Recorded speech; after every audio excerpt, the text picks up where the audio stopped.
Mga kapuso, siguradong lingaw ang atong chikan this morning tungod ato makauban ang usa ka iladong content creator dinhi sa Dakbayan sa Davao. Let's welcome dinhi sa At Home with GMA Regional TV, Christy Tabanyag, A.K.A. Miss Deliciousness. Good morning, Christy, and welcome sa At Home with GMA Regional TV. Kumusta and how's your morning? Good morning, delicious people, and maayong buntag mga kapuso. Well, I'm so very happy, of course, excited. Dagan kaayong salamat sa pag-imbita ka nako diriya sa inyong programa today. Christy, you are one of the rising stars on social media tungod sa imong content as Miss Deliciousness.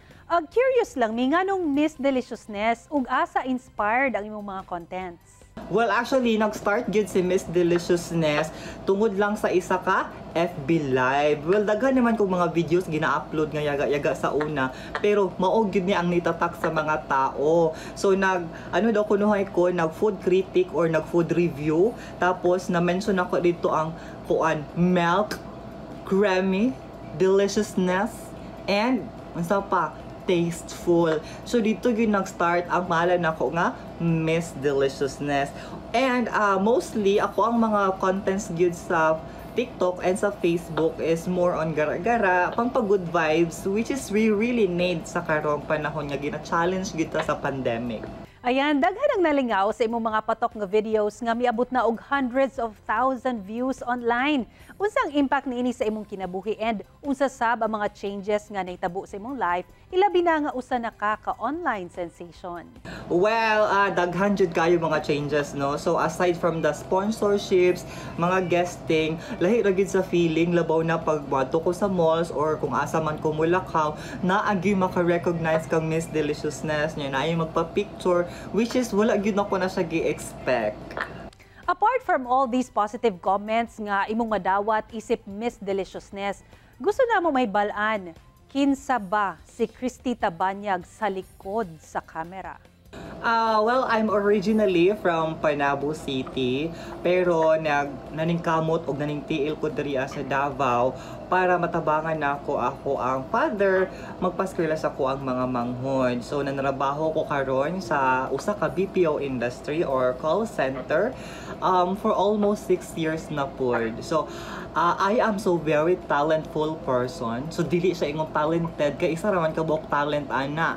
So I am a talentful person kay daghan kay kog talent. Mo sayaw ko, mo kanta ko, mo drawing, mo painting, mag-host.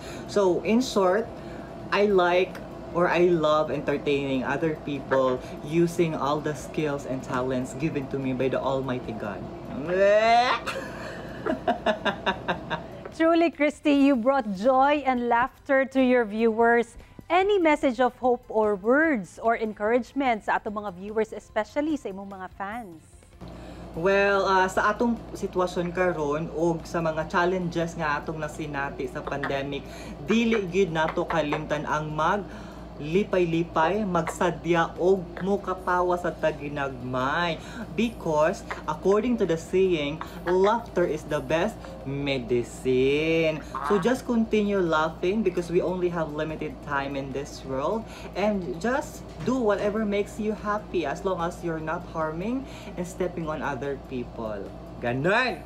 And now, Christy, ang inaabangan ng lahat.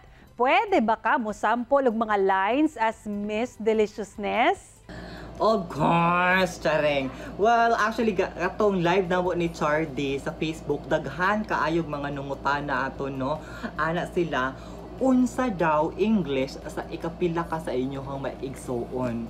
So, unsaon nimo na pagpangutana in English. So, ninto bagra pod ko. In your family, are you in the first place, in the second place, or the champion? And I am the champion in the family. And naapo to isa, nato yung nag-comment sa ko video, unsa daw English sa manananggal?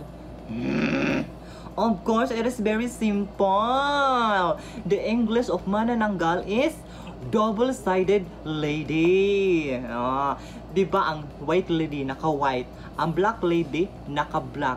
So, ang manananggal, duha ka buok yang lawas pero magdikit-dikit lang na siya pag mabuntagan na. So, that's what we call double-sided lady. Okay? Study hard. Rap! Ayan. Okay, Christy. So, doon na ba kay gusto pasalamatan? Go ahead.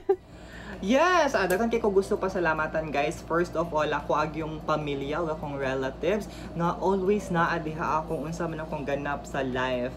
Second, ako ang mga friends, masking dili pa ko si Miss Deliciousness, naa gyud sila always po diha musabay sa ko ang mga trip. Most especially Miss Len Pua, special mention jud kayo na siya.